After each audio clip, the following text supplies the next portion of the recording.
మన గ్రామము ఈ 4.5 సంవత్సరాల కాలం దాదాపు 5 సంవత్సరాలు అనొచ్చు, ఎలా అనిపించింది? చాలా బాగుందండి. ఇదివరకు 20% ఉండేవి సిమెంట్ రోడ్లు, మొత్తం 100% పూర్తి అయిపోయినాయి.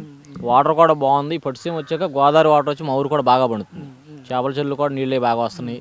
మా ఊరు పంట కూడా ఇప్పుడు మినువులు ఈ సంవత్సరం 10 బస్తాలు కట్టుకోతున్నాయి. పెద్దలింగాల గ్రామము ఇది, మండలము నందివాడ మండలం, కృష్ణా జిల్లా. ఇక్కడ ఈసారి గెలుపు అవకాశాలు ఎక్కువగా ఏ పార్టీకి ఉన్నాయన్న, అంటే టీడీపీకా వైసీపీకా? టీడీపీకి ఎక్కువ అవకాశం అండి. ఎందుకంటే 100% రోడ్లన్నీ అయిపోయినాయి. వాటర్ ఫెసిలిటీ కానీ ఎల్ఈడి బల్బులు కూడా 100% పూర్తి చేశారు.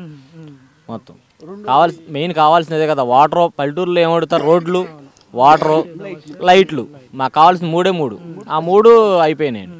హౌసింగ్ కావాలి, ఇల్లు కూడా పెట్టుకున్న వాళ్ళు మొత్తానికి ఇల్లు ఇచ్చారు. 100% ఇల్లు కూడా కట్టుకున్నారు అందరూ. డ్రైనేజ్ సమస్య ఏం లేదా ఇక్కడ? డ్రైనేజ్ సమస్య అంటే వర్షాకాలం కొంచెం ఉంటుంది, కానీ ఇప్పుడు ప్రస్తుతానికి అయితే ఇబ్బంది ఉండదు మాకు. డ్రైనేజ్ కూడా అన్ని బాగానే, మొన్న వచ్చినప్పుడు రాయంటేశ్వర గారు చెప్పాం, డ్రైనేజీలు కూడా తూతాం అన్నారు. వర్షం పడినప్పుడు ఆయన రుణమాఫీ మేము బతకడానికి మార్గం. అది రుణమాఫీ చేయడమే ఏకదమ్ముగా వన్ సైడ్ గా తీసేసారు, ఒక్కసారి తీసేసేయటమే. ఎకరం 2 ఎకరాల రైతు బ్రతకడానికి కారణం ఆయన. ఇప్పుడు వచ్చేసేసి మామూలుగా 3 సంవత్సరాలు అంటే 3 తడవలు హ్యాట్రిక్ విజయాన్ని సాధించారు కొడాలి నాని గారు. ఈసారి కూడా మళ్ళీ ఆయనే గెలిచే అవకాశం ఉంది అని కొద్దిమంది ప్రజలు అంటున్నారు. కానీ ఇప్పుడు ఇక్కడ వచ్చేసేసి దేవినేని అవినాష్ గారికి టికెట్ ఇచ్చారు. మరి ఆయన గెలిచే అవకాశాలు ఎంతవరకు ఉన్నాయంటారు? అవినాష్ గారే గెలిచే అవకాశాలు ఎక్కువనండి. ఈసారి పైన ఏ పార్టీ వస్తుంది అనే నమ్మకం ఉంది. ఇక్కడ ఏ పార్టీ వస్తుంది? 100% చంద్రబాబు నాయుడు గారే వస్తారండి. దాంట్లో మార్పు లేదు అసలు. చంద్రబాబు నాయుడు గారు 100% వస్తారు. మీ నియోజకవర్గం? మా నియోజకవర్గం అవినాష్ గారు ఎట్టి పరిస్థితుల్లో గెలుస్తాడండి, గెలవాలి కూడాను. నా పేరు కాజా కృష్ణబాబు. ఏం చేస్తుంటారు బాబాయ్? మామూలు వ్యవసాయం పనులు చేసేవాడిని, ఇప్పుడు ఏం చేయట్లా. పెన్షన్ ఏమన్నా వస్తుందా బాబాయ్? పింఛన్ వస్తుంది, ప్రతి నెల వస్తుందా? ఏమన్నా ఆగుతుంది? ప్రతి నెల వస్తుంది, ఇబ్బంది లేకుండా వస్తుంది. రేషన్ కూడా వస్తుంది. చంద్రబాబు గారి పరిపాలన ఎట్లా అనిపించింది? మాకు అనుకూలంగానే ఉంది బాబు.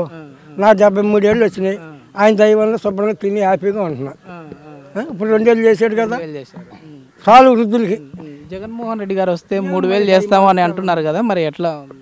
ఆ చెల్లు గేదెను పెట్టి అది వచ్చే కొంపలు బాగున్నాయంటే మనకి నమ్మమా?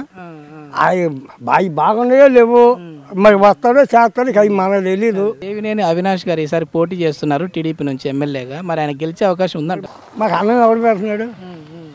ఆయన అనుకుంటున్నాం. ఎవరు చెప్పండి. మన చంద్రబాబు నాయుడు గారే. మరి మాకు హ్యాపీగా భోజనం పెడుతున్నాడు, మరి అవి చూస్తున్నాడు, వృద్ధులకి చూస్తున్నాడు, బియ్యం ఇస్తున్నాడు. అయ్యా ఇంకా మాకేం కావాలి ఇంకా?